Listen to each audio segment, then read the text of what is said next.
This is what no one wants to talk about, and it's super uncomfortable, but it's the truth, and I'm gonna say it. We pay very high taxes in California. We get very little as working people in return. The roads, they're just terrible. There's potholes everywhere. There's trash everywhere. The homeless issue and the fact that the city just allows them to hoard like literal garbage. And they say, no, it's not garbage, it's their belongings. But I'm sorry, fast food bags from a month ago, those are not belongings. Anna Kasparian has been going on some very base rants recently, basically just leaving the left behind, as so many other people have, such as Joe Rogan and Russell Brand and the rest of them, because the left has just gone so far left that there is no place for people who actually have rational thought.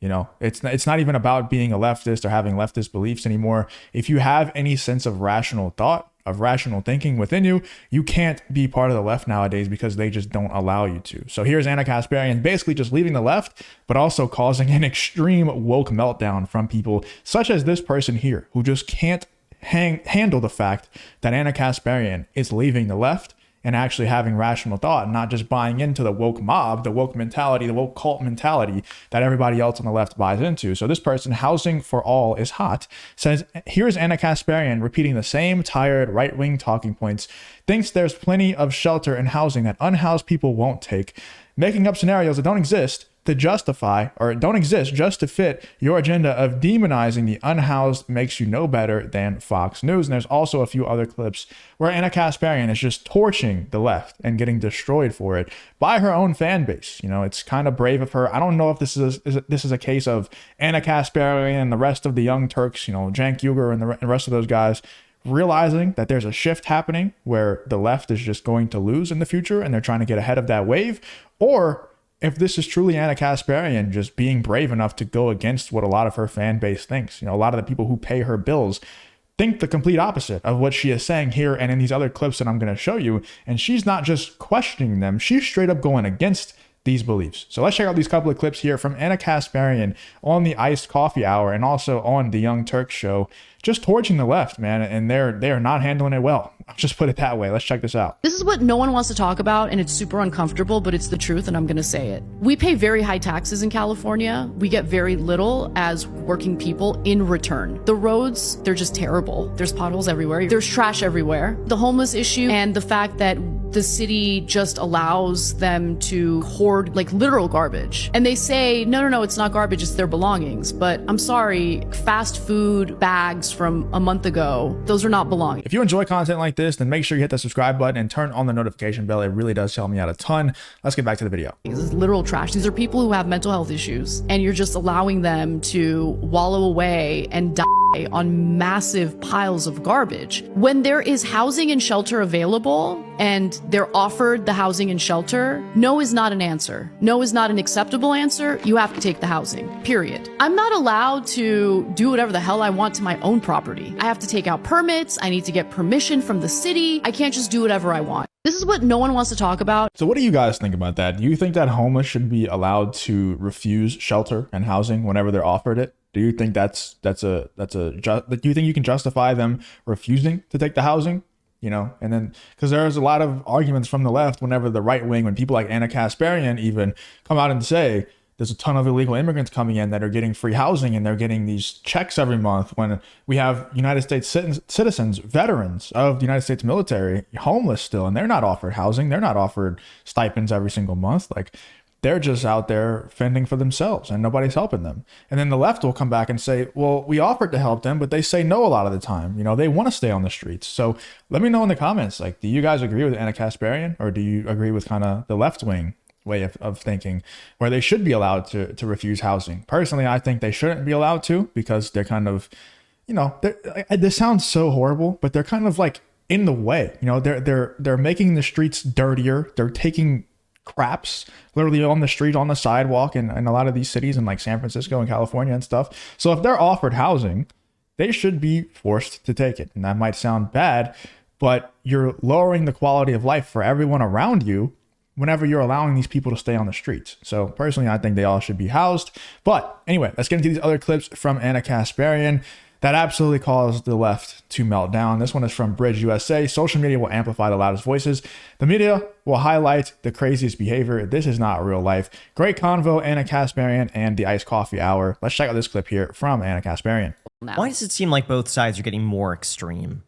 Like you have the right just going crazy right and the left going crazy left.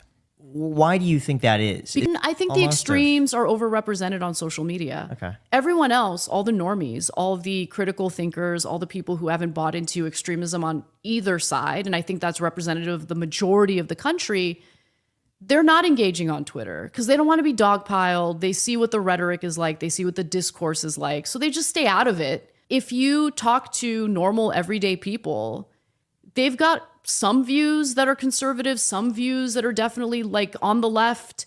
People tend to be a mix of both. My concern with a lot of these media publications is that they are finding. The issue with that is nobody, and I'll criticize both sides on this one. I'm not just going to criticize the left. But I think the left is worse at it than the right is, or that anybody outside of the left is. But the issue is, the reason why the voices who are the craziest and the most partisan get amplified is because that's what the different sides want to hear.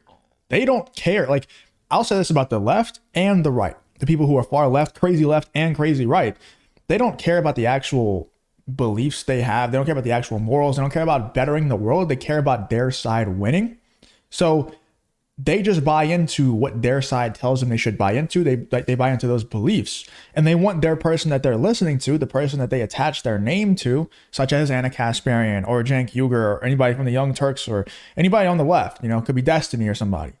They want that person that they're listening to also just reflect, those same beliefs, just spew out those same talking points over and over and over again without having any nuance to them. They don't want anybody who is left on this one, but I'm right on this one because that just kind of aligns with my morals. They don't care about that. They want to hear their side, debate the other side, and own the other side. That's all they care about. So that's why the loudest voices are the ones that are the most partisan a lot of the times. Financially incentivized to make the other side look as evil as possible because that's how you make money. They're doing what they're supposed to do, and their performance is judged on how well those videos perform based on the titles and the thumbnails. Yeah. So I think that there is a problem with those kinds of extreme views being rewarded by the algorithm. I don't think most people have that in their hearts naturally, right? Like where they want to just demonize the other side.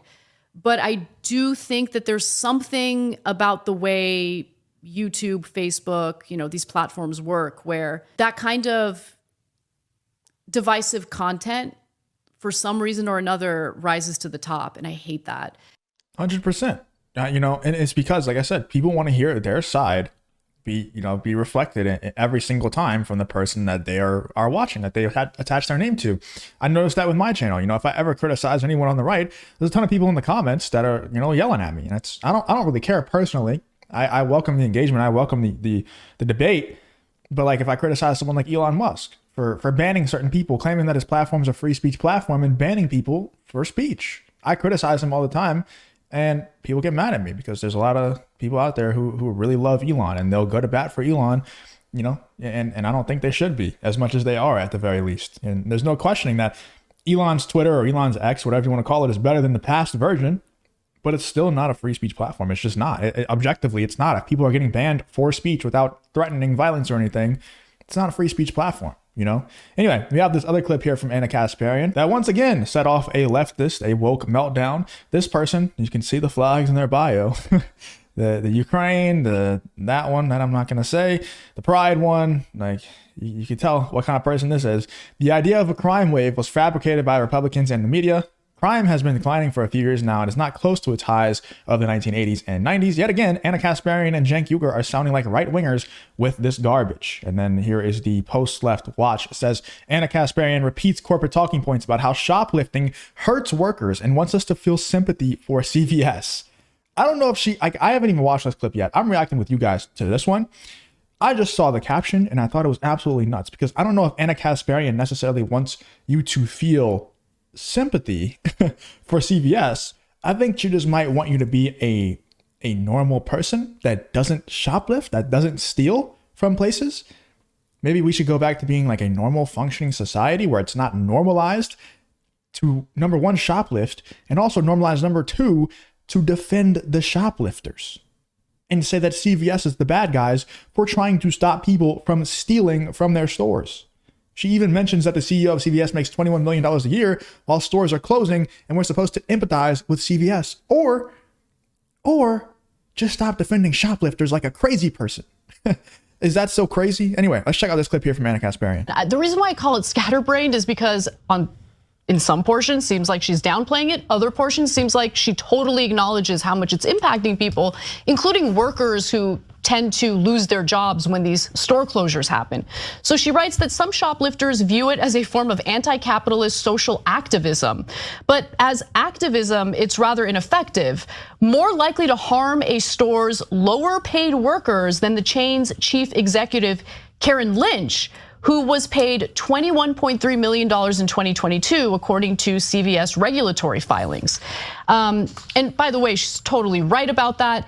In fact, an expert that she cited in the piece said, quote, when you're stealing from that store, you are in fact stealing from those employees in a sense, because it does impact their livelihood.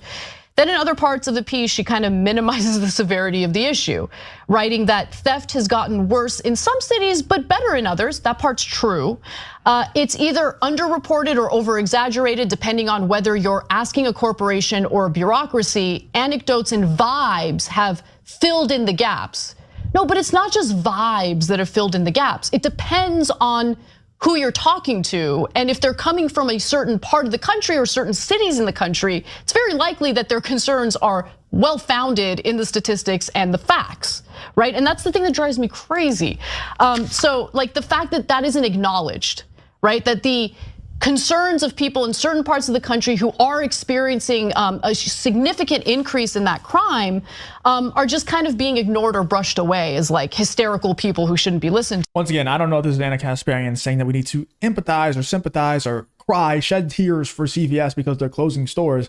I just think it's normal people, like someone who has a common sense within her brain, within her thought patterns, that the left does not share. You know, saying that we should maybe not shoplift and maybe not demonize CVS for closing stores when it's the fault of the laws in the cities that they're closing in, and it's the fault of the laws of the country that they're in that's allowing people to shoplift, you know, without punishment, and which obviously in turn incentivizes shoplifting. Anyway, let me know what you guys are thinking about Anna Kasparian just torching the left, you know, torching their talking points and causing absolute woke meltdowns. You know, there's no doubt about it. This has been happening for a while. It's getting worse and worse as time goes on, or in our case, better and better as Anna Kasparian is actually parroting some good talking points. You know, if at the very least that's what it is, maybe it's actually her exercising critical thought and really starting to see the light of things. I don't know. Let me know in the comments what you guys are thinking. It's just Anna Kasparian and Cenk Uygur and the Young Turks trying to take advantage of, you know, the way that the pendulum is going to swing soon, or do you think this is Anna Kasparian truly, you know, coming to the light side? Let me know in the comments what you're thinking